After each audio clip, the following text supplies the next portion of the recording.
This is the City of God podcast, where Christ meets culture. Welcome to the City of God podcast. My name is Rob Pacienza. On this podcast, we discuss culture's biggest issues from the lens of God's infallible word. I'm joined by my co-host, John Rabe. And John, we have the opportunity to sit down with my good friend, Stephen Mansfield. He is an author. He is a thought leader, a coach, and just an all-around incredible guy that is a good friend of mine, a good friend of our ministry. And today we talked about the topic of leadership. Yeah, this is a fantastic conversation. Now, Rob, you're one of these guys, you know everybody. I'm the kind of person, you could talk to cousins of mine and they would say, John Rabe, don't know the guy, never met him. But you're connected with everybody. So how did you find Stephen Mansfield? How does he end up on your radar? Because this guy he's kind of a renaissance man. I mean, he covers the gamut of stuff. And as people will hear in this conversation, what connected you with Stephen Mansfield? Well, a few years ago, a good friend of mine, Laura Bishop, who's the executive vice president of advancement at a local Christian college here in the area, Palm Beach Atlantic University, kind of told me about him, said he was visiting PBA's campus on a regular basis, talking to their administration, their faculty, their student leaders, and I kind of forgot about him. And then a good friend of mine about a year ago said, hey, there's this great guy, Stephen Mansfield. He has a podcast for men. He talks about leadership, and he wrote a book called God in Guinness. I think The Search for God in Guinness, which talks about Arthur Guinness, who was a Christian and an entrepreneur, and this obviously is the Guinness beer family. The Guinness beer family. And so it just reminded me to reach back out to my friend at PBA and get connected with Stephen Mansfield. And the rest is history. We've brought him on board to our Institute for Faith and Culture as a senior fellow. He's also an ambassador for the Center for Christian Statesmanship up in Washington, D.C., and we've just hit it off. He is just an incredible man. He's, as you will see on this podcast, can talk about almost any topic. It's really true, and I'm excited for people to see and hear this.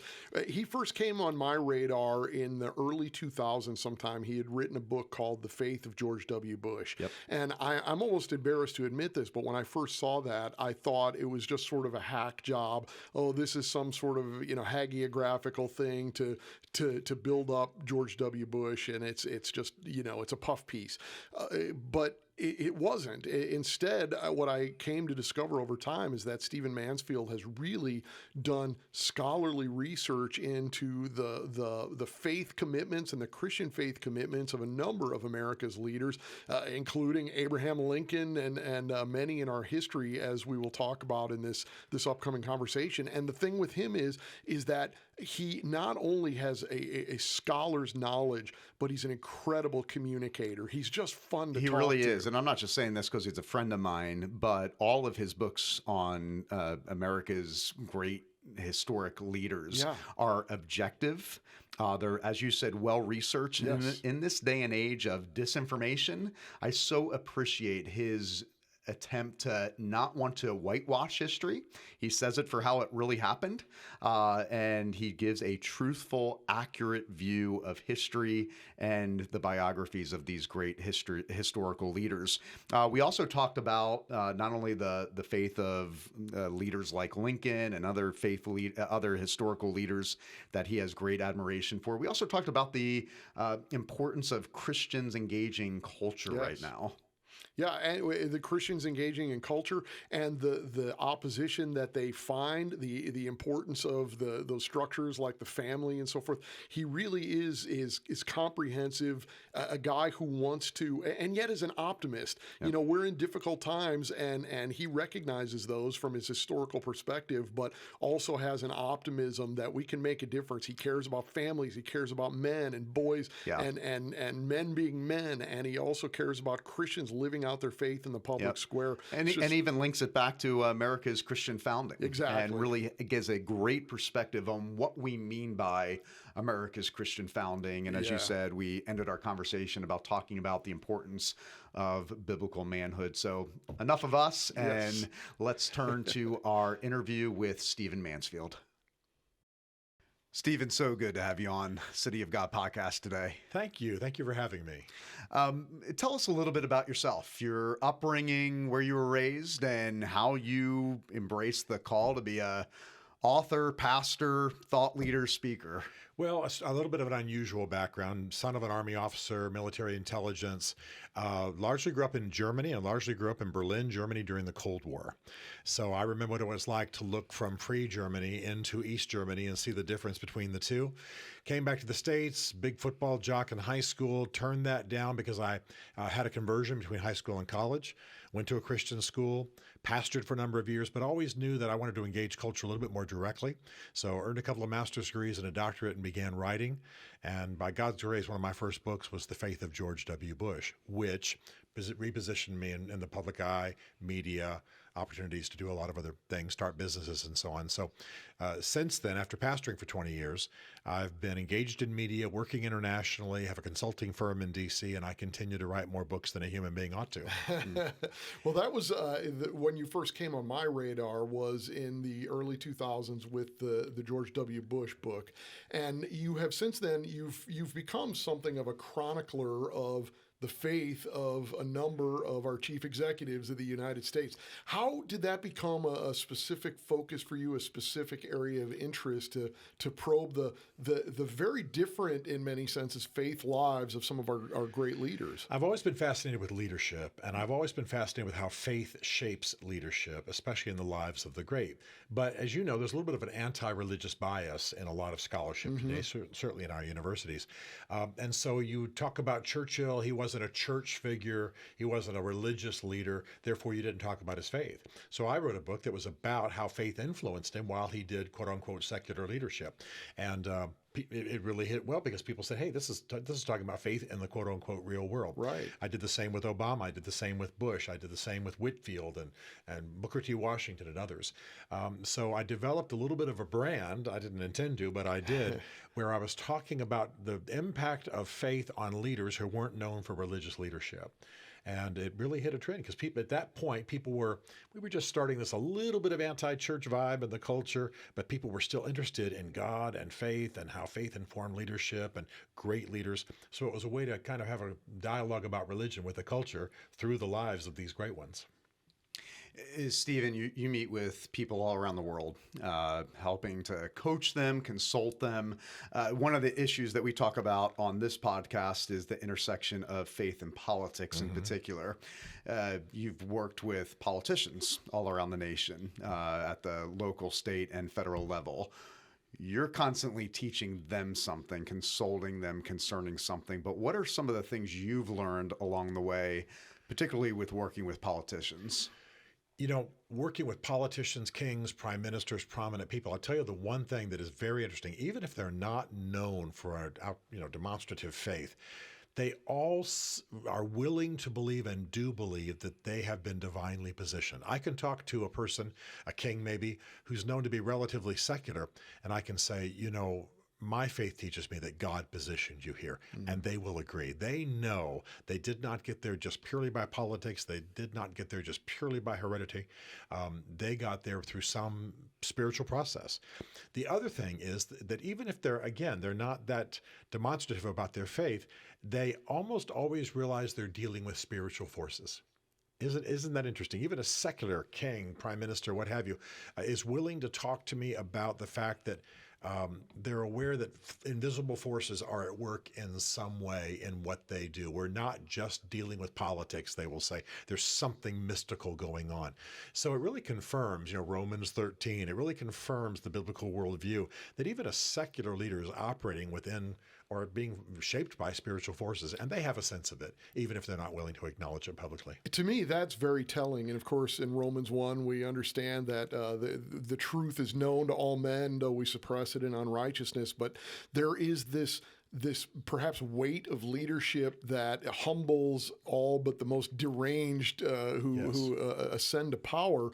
It seems to me that in America, there's this recent myth of, a secular state, of a godless constitution and so forth. But you're much more of a student of American history than I am. When we look at our leaders, that's really a myth, including up until very recent history. Even those who may not be considered evangelical Christians are far from faithless atheists as some would portray it. Right. Again, it comes back to sort of the theme in my writing. You'll have a person who's not that much of a church person, not that overtly Christian, but they know. They know that spiritual forces are at work. They know that God has positioned them. Even what we call today the nuns, N-O-N-E-S, people who don't click the certain boxes on a form. They have a heart for God. Many of them are kind of closet Christians. They just don't want to be overt Christians. And so I got to tell you honestly, I've never worked with a leader, a prime minister, a king, a congressman, a senator, a president who didn't acknowledge the role of God in their positioning. Never. And some of those had very secular reputations. And so you quote a good scripture, Romans 1. It says they suppress the truth and unrighteousness. The image we ought to have is that it's as though you captured a wild animal in a trash can and you're holding the lid down, keeping that thing there. That's good. You have to suppress this information. You have to suppress even the knowledge of our faith in American history in order not to acknowledge it, not to recognize it, not to build on it. It's there, it's prominent. Even the most secular of leaders acknowledges it. And so you've got to be holding that wild animal you can to keep it from being real. You mentioned our founding, and I think it's fascinating. You often hear the debate concerning the founding of our nation. Was it founded as a Christian nation? Were all the founders Christians? I think the one thing that is not opinion, it's fact, is that the Judeo-Christian worldview was the great influence on our founding, had the greatest impact on our founders, whether they were genuine believers or not. Right. Would you agree with that? There's just absolutely no question about it. And often it's how you phrase the question. Were we founded as a Christian nation? Well, that sends people looking for official language. This was founded. Well, no. But Leopold von Ranke, one of the great historians, said that 90% of the people in the American colonial period were Calvinists, for heaven's sakes. And there's no question, especially after the Great Awakening, that the Christian faith profoundly permeated this society. So if you ask the right question, what was the dominant force culturally in the colonial period? No question, Judeo-Christianity. Yeah. What would you say, and this is very wide-ranging, I recognize, but what have we lost by losing that understanding? We've lost the understanding that the founders were operating in that Judeo-Christian perspective. That was the atmosphere that they breathed. Granted, there were Enlightenment aspects of it that were filtering in, but nobody questioned the idea that there was a governing God over the affairs of men and that he cared about these things. What have we lost in the intervening years as we've become more and more secular and rejected the idea that God really is, in the words of Ben Franklin, that God really is real, that he governs in the affairs of men? I believe as a Christian that we've lost an actual covenantal relationship with God as a nation. I think that's critical. I'm not saying God's not involved in American history, that he doesn't honor the age-old covenants when we as Christians renew them by faith, but I think we've lost that. One of the things the Founding Fathers would have said, though, is that by losing Christianity as a dominant force in our society, we have lost Christian self-government of the individual. They talked a lot about the government of the individual. They didn't believe, and nor should we, that the government, the federal government, the state governments could restrain human nature enough to do it externally. It had to be a self-government. It had to be a system of character, inner transformation that caused a person to govern themselves that made a society possible. Many of the Founding Fathers talked about this. So we see in a society now that where we don't have that Christian self-government, self-restraint going on in the individual heart, that government can't restrain all the sinful tendencies of human beings and all of the drives that are out there and all of the upheaval. So if the Founding Fathers, I think, reappeared in the studio right now, that's one of the things they would talk about. We don't see people governing themselves according to an ethical code, empowered to restrain their lesser drives for the good of God and for the good of society. I mean, speaking of the Judeo-Christian influence on our founding, one of the things that you do, it's brilliant, is a faith tour of D.C. Why do you do that? And explain a little bit about what a person would experience on a faith tour with Stephen Mansfield. Well, I know a lot of people visit D.C., during the summer with 50,000 elementary school kids trailing them, and they have a miserable time, some of them. I genuinely love D.C., and one of the reasons is that D.C. was built as a capital. That's unique in the world. Very few capitals were built as capitals. And the buildings, the architecture preach. Scriptures are emblazoned in the buildings. Blessings that presidents valued are built into mantelpieces, carved into the buildings. So I take people first to St. John's, the Church of the Presidents, across the Lafayette Park from the White House. This is where Churchill and Roosevelt would have prayed together. This is where every president since John Adams has been there to pray. Most presidential inauguration services have happened there. Only Nixon, since the building was built, chose not to have it there because he was Quaker. And we go there and people are moved. Lincoln's Pew. Yes, Lincoln's Pew is right there. Lincoln, one of my heroes. Lincoln used to sneak across Lafayette Park and go in the basement and listen to the Wednesday night prayer meetings through just the pastor's door slightly cracked open, and he was encouraged by what people were praying. So it's truly the place of the presidents, the Church of the Presidents. We then go see the faith themes at the Lincoln Memorial, at the Jefferson Memorial. We go up to the Capitol. We go to the Library of Congress. There's a statue of Moses, a lawgiver. Clearly, his law is a foundation of American jurisprudence. And so by the end of the day, and I always do something a little bit, I joke I'm going to manipulate you emotionally. I'll take them up at sunset to Arlington. I'll read the words and people will weep, But I want to get them, I want to capture their hearts for American history and for the beauty of it and the power of faith in that history. I love that line. DC preaches the gospel. It does. Yeah. And I think that's what's so important about the work that you're doing. I mean, we call DC the swamp, unfortunately. And I think that as the people of God, we're not about draining the swamp. We're about reclaiming it for what it ultimately was designed for the glory of God. Amen. That's right. Yeah. As we look to that as well, and as we, Rob, of course, has such a burden for Christian leadership. You, Stephen, have a burden for Christian leadership, recognizing that not all of these people were church-going, practicing Christians the way we might desire them to be. As we look back through history, let's talk a little bit, with your interest in history and, your education in American history and so forth. Who are some of those who stand out? Who are the great leaders in American history, including maybe some here and there that we overlook? I think we know George Washington, a massive, important leader, and a man that we're recapturing the understanding with a real Christian base to him. But who are some of those great leaders in American history, including the ones that we might overlook? Well, one of my favorites is one that's very much overlooked. In fact, I wrote a book about him and I entitled it Forgotten Founding Father. And I could just let that hang in the air. We have to guess who it is. Be? But George Whitefield. Now, George Whitefield was an Anglican priest who preached 7 tours through the American colonies and led a revival now called the Great Awakening.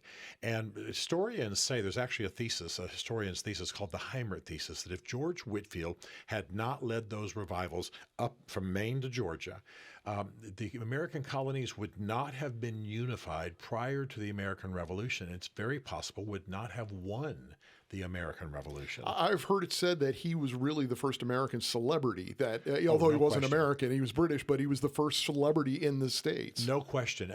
One of the stats colonies. Is that there really wasn't a family in the American colonies who didn't have somebody converted under his ministry. He was the first intercolonial event, they call it. Okay. If you'd lived in the original 13 colonies, you would have been more connected to London than you would have been to the other colonies. But him preaching, again, from Georgia to Maine, and the huge crowd, even Benjamin Franklin described it in his autobiography, massive crowds. He figured that 100,000 people could hear Whitefield open air. That's how much he projected. They didn't have amplification or electricity. No. And so, but what's interesting is not only did he unify the colonies in faith, not only did he bring a sense of destiny for the colonies, because he would talk about you're here for a purpose, you have a calling, but also he, as a British citizen, he warned the colonists about Parliament's attempt to encroach on their liberties. He would weep and he would say, your liberties are being stolen. Be aware of conspiracies in London. And so he unified them. He called out their destiny. He warned them. And that led to them being prepared for the American Revolution. So a lot of historians, especially Christian historians, don't believe we would have won or been prepared for the American Revolution had it not been for this Anglican priest, who, by the way, is buried in the American colonies. Wow. And one of my favorite Whitefield stories, I mean, correct me if I'm wrong, I mean, he was so popular before he did the open air preaching, people were climbing on top of the church roof, falling off the roof just to hear him preach. Yes. And the reason is, correct me if I'm wrong, historian, it was because it was illegal to preach outside. but he disobeyed the. He disobeyed and did it. He disobeyed and did it anyway because churches wouldn't hold him. And by the way, some churches were biased against him. He was pretty amazing. One of the greatest actors of that day in London said he would give all he owned if he could just say the word Mesopotamia the way that George Whitefield did. Wow. And that'll give you some sense of the power of his speaking. But I think there's a case to be made. No George Whitefield, no victory in the American Revolution. So obviously, I go with George Whitefield. And Benjamin Franklin, of course, who is considered maybe one of the more irreligious founding fathers, was still in such was in such thrall with Whitefield that he paid to have his sermons published. He was really more responsible than anybody for sort of publishing Whitefield at the colonies as well. He was, and if you get a chance to read the autobiography of Benjamin Franklin, you'll see that he actually, as a scientist, walked the perimeter of how far Whitefield's voice could be heard, and he wanted to partner with Whitefield in planting colonies. He thought that Benjamin Franklin's scientific knowledge, political genius, and Whitefield's emphasis on character and strength of leadership would create whole new colonies in the Americas, and he actually proposed that to Whitefield. So it's an unusual partnership, but I think it shows the power of Whitefield in our history. Stephen, in addition to Whitefield, I know another hero of yours is President Abraham Lincoln. You actually wrote this book, which is phenomenal. Thank you. Cannot recommend it enough. Lincoln's Battle with God, a president's struggle with faith and what it meant for America. Why is Lincoln so important to you, and what led you to write this book? I love Lincoln for all the reasons we all do. I love that he's the great emancipator. I love his work in the Civil War, all of the things that we love. And of course, he's the great storyteller, and he's got the rise from poverty and all that kind of thing. I wrote the book, though, because of the story of his faith. Lincoln was born to some very religious, revivalistic, frontier kinds of Christians. It turned him off. He became, in his young manhood, the village atheist. He was known for walking through the streets of Salem and Springfield, carrying a Bible just to argue about it. He once wrote a book called Infidelity, and his friends who knew he had a political career in the future took it and burned it, so that it wouldn't be published because they knew it would ruin his career. But eventually, largely through the work of Presbyterian pastors during the deaths of children, Lincoln suffered horrible deaths and had death of his mother, death of his sister, death of relatives, death of his first love. He had horrible depression as a result. So when one of his sons died, he was just distraught. And a Presbyterian minister, a combination of Billy Graham and Daniel Boone, stepped in and began to minister to him and began to slowly draw him back to faith. That gives us the Lincoln of the White House years, who kept a Bible on his desk, and also the Lincoln of the second inaugural address, which is like the great American political sermon, there on the right side of Lincoln as you go to the Lincoln Memorial in Washington, D.C. So I wanted to tell a story of faith that often wasn't told. Either we get from historians a secular Lincoln, or we get from historians an overly religious Lincoln. He was going to be, he was dedicated to Christianity. He was going to be baptized the next week after his death and so on. But it's a bit more subtle. And the beauty is in his progress towards God and how he finally reconciles with providence in the Civil War and what have you. I just think it's a very nuanced and beautiful story. And so that's why I wrote it. Well, I'm not just saying this. There's no book like it on Lincoln. Thank you. And really can't recommend it enough. Lincoln's Battle with God, a president's struggle with faith and what it meant for America. Let's switch gears. We've talked about politics. We've talked about leadership in general. Another area that you've devoted your career to is working with men and talking about what it means to embrace biblical manhood. Yes. Why is biblical manhood so important for a thriving society? Well, to put it bluntly and without any bias against women, biblical manhood is essential in a society because it guarantees all the nobility of a society. I bother some Christians with this phrase, but I'm as much of a feminist as the Bible allows me to be. In other words, I'm as much pro-woman as I can possibly be and want them to ascend and break glass ceilings and do everything they're called to do. But in a society, men, when they're walking out their calling, they are the guarantors of the destiny of children and women. I like my summary of Ephesians 5 and the role of a man in the life of a woman is that men are meant to be the guardian coaches. They stand guard. They model things. They call out destiny. They protect. And not just in a martial sense, but in the sense of spiritually and emotionally and psychologically protecting. So you really can't have a noble society society. You really can't have a strong society unless you have noble manhood, men who know who they are, know their calling, know why they have gifts. Because if you don't have that sense of God's design for manhood, you'll have men using their strengths for ill.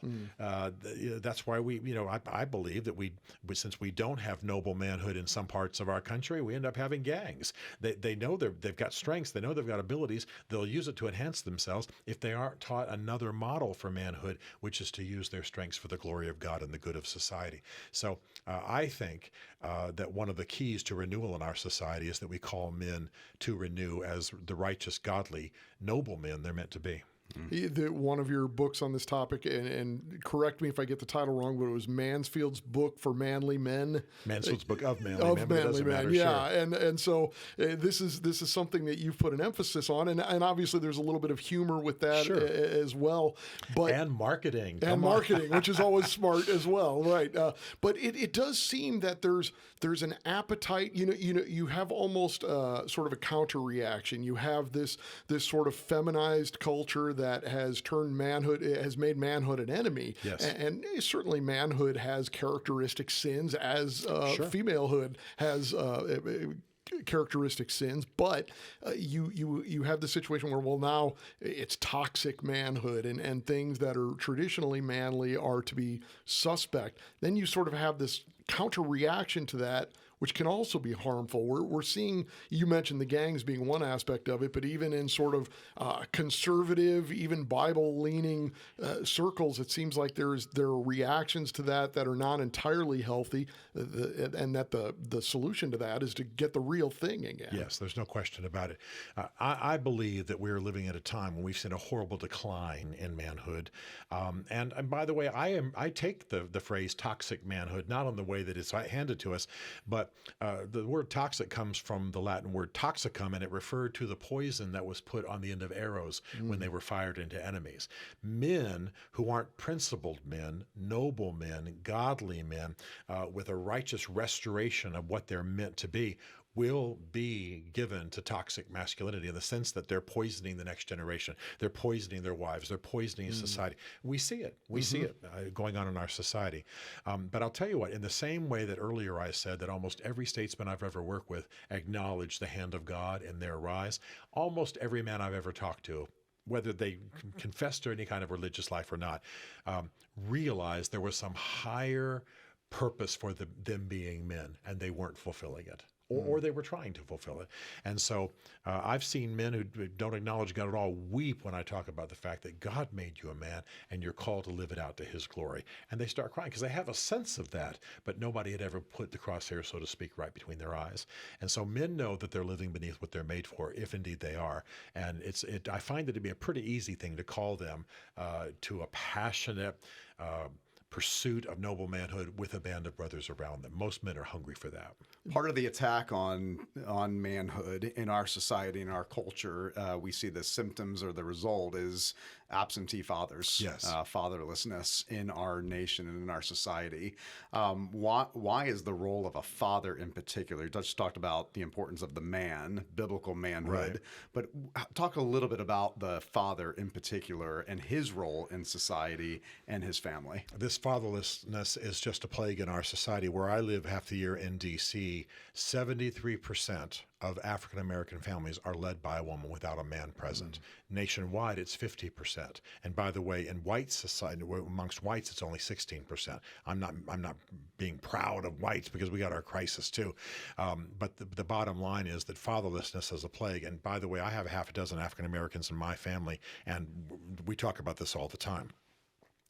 The issue is that if there's not a man in the home, then you don't have that magnetic pull on the next generation. Men, righteous men, strong men, make daughters strong and confident and with standards and self-respect. Call out the young men to be noble men. Call out that sense of destiny. Honor the mother. Model that for the next generation. Live strong, noble lives in the society. So it's not just a matter of modeling. It's an actual transforming kind of role that a man walks out. And when that's not there, I mean, God bless the moms and the grandmoms that have done it on their own, but they're not meant to do it alone. It's not the way God designed it. So we need a renewal of the father. And the African American community that I care so much about. I go to a church in D.C. It's about 4,000 largely African Americans, and we talk about this all the time. And a lot of the pastors and leaders are trying to model this and model a change, but we need a renewal of fathering in our generation. And yet we have subsidized fatherlessness. We have demonized, in many cases, masculinity and fatherhood. And so we're almost purposely inflicting damage on the institution of the family. The question that it raises in my mind is why? Is it just ignorance? It seems that there's many who are attacking the family who are not at all ignorant about it, who recognize and have that as their goal. Why would that be happening? Because any agenda that's contrary to the gospel, contrary to traditional values, call it what you want, contrary to the Judeo-Christian worldview, is going to oppose the family. The family's the bulwark. The family's the first church, the first school, the first everything, the first economic unit.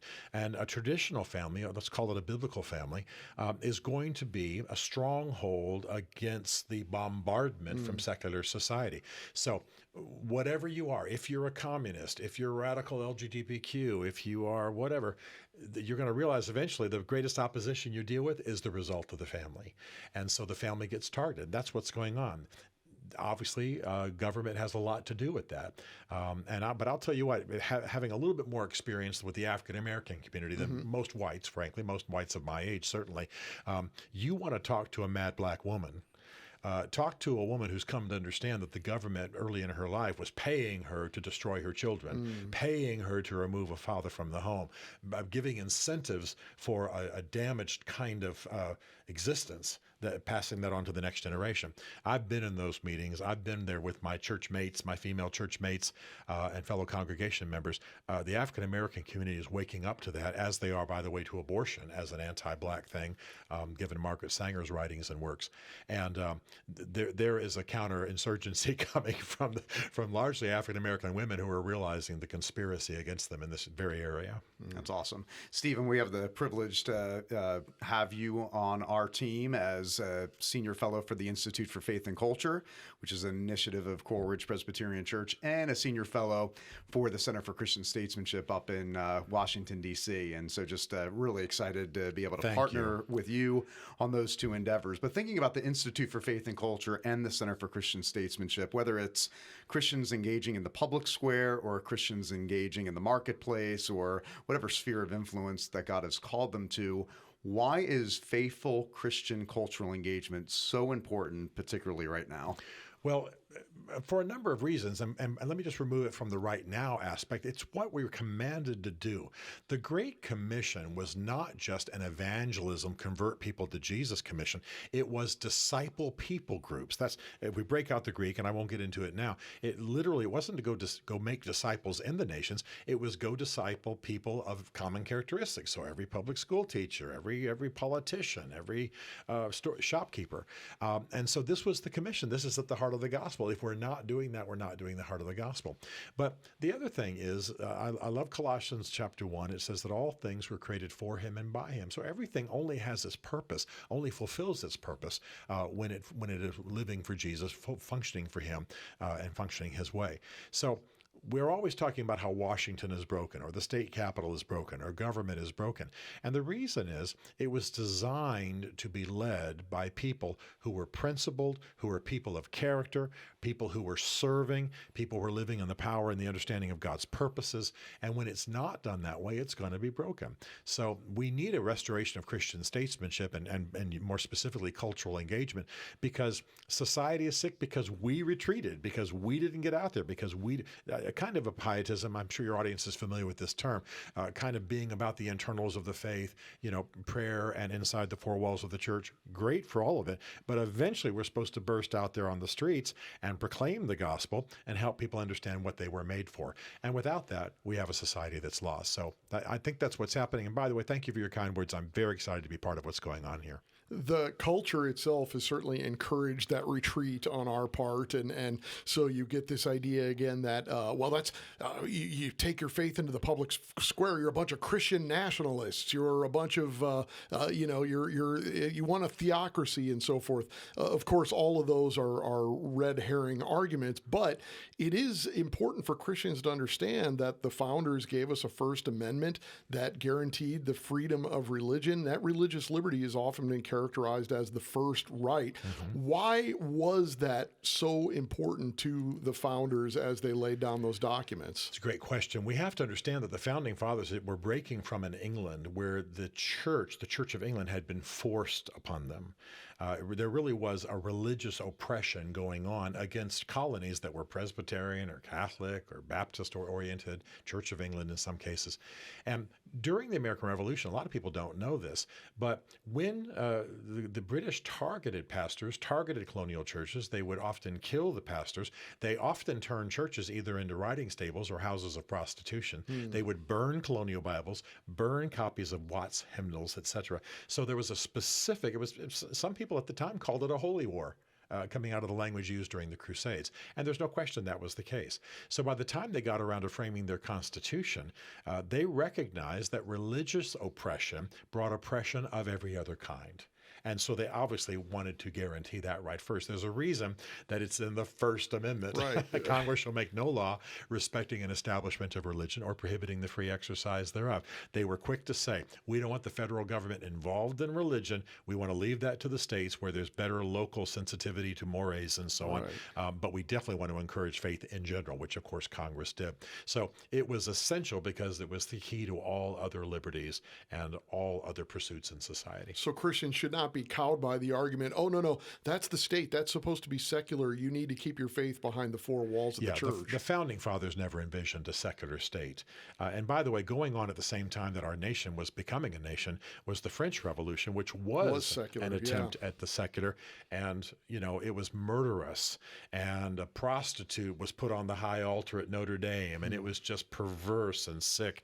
And the founding fathers wrote about this. Some of the British political theorists wrote about this. And that was the last thing they wanted. They'd point at the French and they'd scowl and say, that's not who we are. So the idea that our founding fathers wanted a secular society is just silly. And of course, it's meant to back away people like us who are trying to be faithful Christians in a difficult age. Stephen, one final question for you. We tend to, as Christians, get bogged down in all the negatives. There's certainly a lot of negatives out there right now, but give our audience some hope. What is the hope for America right now? Because I live in D.C. and kind of known for that, a lot of people will ask me, what you've just asked, is there any hope? And I always say this, God is always doing more than you know. So there are a lot of practical things I could say. For example, statistically, more people will be born again in the next 24 hours than have been born again during any 24-hour period since Jesus came out of the tomb. I can throw stats like that at you. We may be in some question about Christianity in Europe and maybe the U.S., but not in Africa, not in China, not in Latin America, where the gospel is exploding. So worldwide, there are tremendous things happening. But a lot of people tend to get their knowledge about the progress of the kingdom by watching Fox or CNN or MSNBC. And I say, look, I have watched two people beat the tar out of each other on a cable scream fest. And then I've been maybe helping to lead some kind of a prayer thing or a little chapel service and seen those same two people from opposite sides of the aisle holding hands and praying, kneeling at an altar the next day. I've watched commentators go after each other and then go to dinner afterwards and talk about how close they are. Yeah, I'll be praying for you. So I'm not trying to indicate that everybody's a perfect Christian in D.C., but what you see on cable news is a little bit of theater. It's meant to radicalize what we might call Walmart America.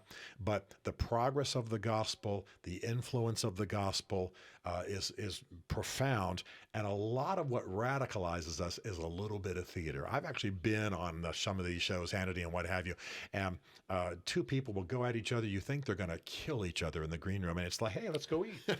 Great. Wow. We get over there for dinner and the guy goes, let me pray, man. Let's pray a blessing on my friend. And, may his family be strong. I'm going, you guys almost murdered each other on television. A little bit of a pro wrestling vibe. A little bit of performance. So are there challenges? Yes. But God is always doing more than you know, and great things are happening. It's great hope. Stephen, thank you for your commitment to living out your faith in not only private but in public. But in addition to that, thank you for the thousands of people that you are impacting to bring the mind of Christ into every cultural sphere for the kingdom. Grateful to call you friend, grateful that you're on our team, and just really grateful for your leadership in this cultural moment. Well, you're very kind, and it's an honor, and let's go do great things together. Awesome. I want to thank you for listening to this episode of the City of God podcast, made in partnership with the Institute for Faith and Culture. You can listen to all of our podcasts at our website, cityofgodpodcast.com. Also, you can listen to our podcast at Apple Podcasts, Spotify, or anywhere you listen to podcasts. And make sure you watch the video version on our YouTube page. Please share this podcast with family, friends, or anybody that might be interested in navigating these cultural issues from the lens of God's infallible word. Thank you once again for listening to the City of God podcast, and God bless you.